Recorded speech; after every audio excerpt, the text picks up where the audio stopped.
Bonjour à tous, comme promis, voici une vidéo pour vous montrer la BMW R100 GS, dit le dromadaire, après transformation.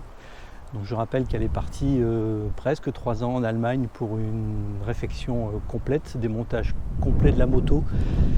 Tout a été changé, tout ce qui est au niveau du moteur, ça a été changé aussi, le cylindre, piston, toutes les pièces défectueuses, vérification du cardan, vérification de la boîte de vitesse, toute l'esthétique, la partie cycle, beaucoup de choses. Et je vais vous montrer le résultat de ce que ça vaut maintenant. C'est une sacrée moto et c'est super agréable à conduire. On regarde ça ensemble. Donc voici la moto. On va faire déjà un petit panoramique d'ensemble en partant du côté, en vous montrant donc la face avant et donc l'autre côté de la machine, et ensuite on part sur la partie arrière, bagagerie, et voilà, sur les sacoches. Voilà le panoramique. Donc si on détaille un petit peu la moto en partant de l'avant, donc on va partir de la roue, parce qu'il y a eu, voilà, je descends au niveau de la roue avant, on voit qu'il y a eu une transformation. Donc déjà au niveau du système de freinage qui était défectueux quand j'avais laissé la moto, donc on voit des grosses pattes de fixation sur un système d'origine avec un super disque. Voilà, la fourche d'origine a été conservée. Vous pouvez changer la fourche, mais ça aurait fait des frais vraiment trop importants. Et ensuite, donc au niveau du moteur, on voit qu'il y a un radiateur qui a été mis en position centrale, alors que d'origine il est sur le côté de la moto. Mais comme on a un réservoir grande capacité HPN de 43 litres, le préparateur a été obligé donc de modifier la position du radiateur. Une tête de fourche faite par le préparateur allemand, voilà, c'est de la fibre, donc avec les couleurs de la moto d'Hubert Auriol dans les années des Dakar des années 80.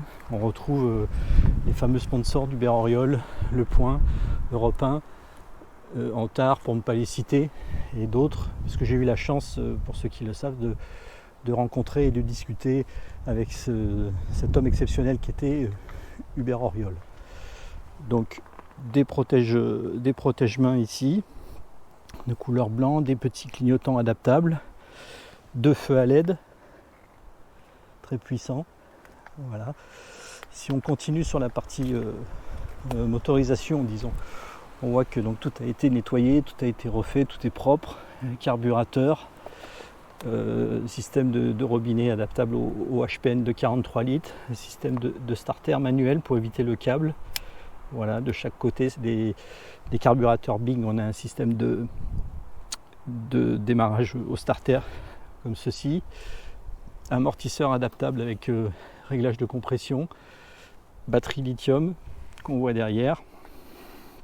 Au niveau du cardan, réfection totale. On voit aussi la mise vers le haut du système de freinage avec des pattes d'adaptation en aluminium magnifiques faites par le préparateur. Voilà, ici, avec passage donc du câble de frein. Bagagerie en cuir faite par un artisan à mes dimensions. C'est moi qui ai donné les dimensions, et on voit que sur chaque valise latérale, on verra de l'autre côté au soleil, on a le logo, mon logo, qui représente une des photos caractéristiques du voyage qu'on avait fait au Cap Nord avec mon fils en 2018. Donc top caisse en cuir. Voilà, j'ai opté que pour du souple et pour du cuir véritable pour la bagagerie. Et voilà, on revoit ici le logo. Voilà, où c'est ici, c'est mon fils, la GS à l'époque, et moi à droite ici, gravé dans le cuir. Quelques petites destinations moto, voilà. Et j'ai fait faire donc ici par l'artisan aussi, sellier d'Allemagne, une selle en cuir avec le côté blanc et le dessus marron, comme la selle d'Hubert Auriol sur sa 800 GS des Dakar 80. Voilà, on retrouve ici donc la batterie lithium, tout le moteur qui a été complètement sablé, nettoyé. Une béquille qui n'est pas la béquille d'origine, puisque la béquille d'origine revient, celle-ci reste en position. Voilà, donc très pratique. Par contre, coupure d'allumage au niveau de la béquille, quand elle est en place, le moteur ne démarre pas. Ça, c'est à le savoir, donc c'est une sécurité. Bon, des supports de caméra pour le prochain voyage, on aura l'occasion d'en reparler. Une petite sacoche en cuir format carte routière que j'ai fait faire par le même artisan au retour de la moto, qui est revenu donc en novembre. Et j'ai roulé depuis novembre avec, puisque j'ai fini le rodage, mais j'avais pas fait de vidéo parce que la météo ne permettait pas de faire des vidéos convenables. Ici donc un support téléphone, un peu comme sur l'Himalayan. Le système de starter a disparu et est remplacé par une rondelle en inox ici. Des supports de caméra pour le prochain voyage. Et ici donc on retrouve la tablette de navigation. Donc ici j'ai de la cartographie. Voilà, bon là il va chercher les GPS, donc c'est pas très pratique à voir. Et surtout cette tablette, voilà, je la prends et je l'emmène sur l'autre moto, sur l'Himalayan par exemple. Elle a un système, elle est alimentée par batterie, donc on a un système de batterie, donc pas besoin de la recharger, elle se recharge automatiquement en roulant, donc elle est constamment opérationnelle. Et on retrouve donc une bulle opaque en fibre, très pratique, et un tout petit compteur digital, voilà, où on retrouve le kilométrage total parcouru ici, donc 1084, elle est à peine rodée, et l'heure que j'ai pas encore mise à jour, mais ça viendra. Donc ça suffit, c'est très pratique. Et là on a le système de veille batterie, comme quoi ça charge bien. Voilà, donc je vais couper. Voilà. Au niveau des bagageries, côté intérieur, donc il est vrai que les supports de bagages en cuir ont été faits par l'artisan en Allemagne sur mesure, en fonction de la mesure des sacoches. Donc c'est vrai que ça fait un peu mastoc, mais au moins c'est du solide, c'est du costaud. Et ici on retrouve le petit étui pour mettre le bloc disque que là j'ai laissé au garage.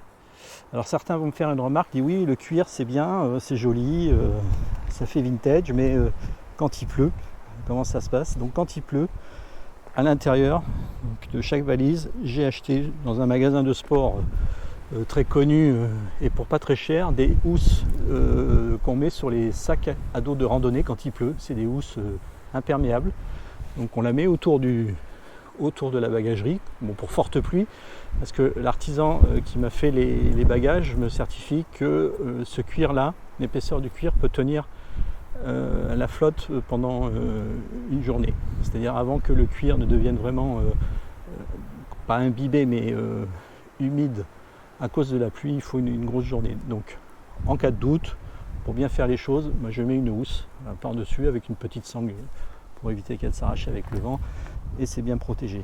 Donc il suffit d'enlever ici, de retirer la boucle, enfin les boucles, et on enlève la bagagerie et on peut éventuellement partir avec. Sur la partie arrière, on peut voir ici, alors c'est difficile avec la caméra, le faux cadre arrière qui a été fait aussi autour par l'artisan, qui est ajouré, donc ce qui permet d'avoir un support de bagagerie et un renfort de cadre très puissant à l'arrière. On voit l'épaisseur, donc on est sur quelque chose de très costaud avec un joli petit garde-boue arrière aussi. Pour le cadre, on ne le verra pas parce que c'est caché, mais il y a des renforts de cadre qui ont été rajoutés. Donc le cadre est, bon ça c'est d'origine, mais le cadre est rigidifié. Donc ce qui est bien pratique si on maltraite un petit peu entre guillemets la moto.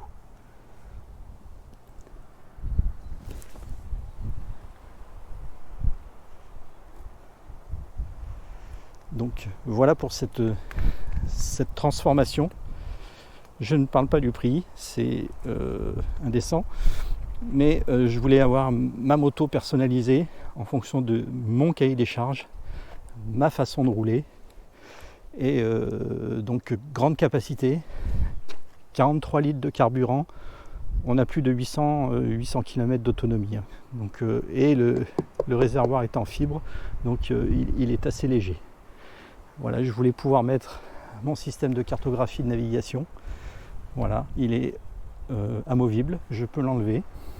Donc on ne risque pas de me le voler si je laisse la moto, je peux partir avec. Voilà, et je voulais aussi donc de la bagagerie pour pouvoir emporter pas mal d'affaires et de la bagagerie souple, parce que je reste sur la légèreté.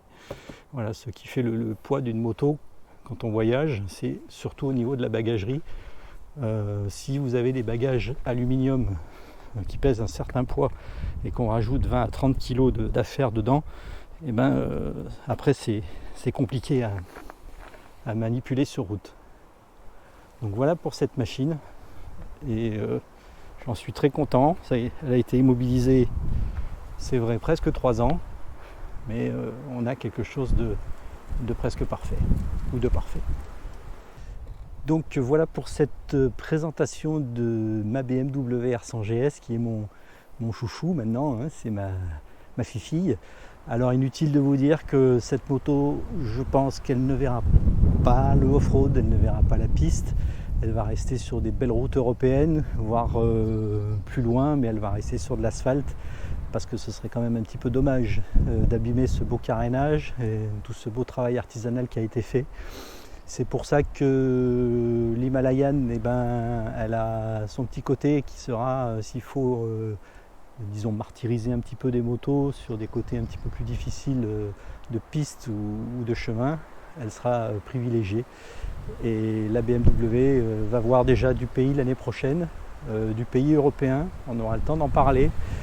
Elle va sortir de la frontière française et pour une boucle d'environ 7000-7500 km, on vous présentera tout ça.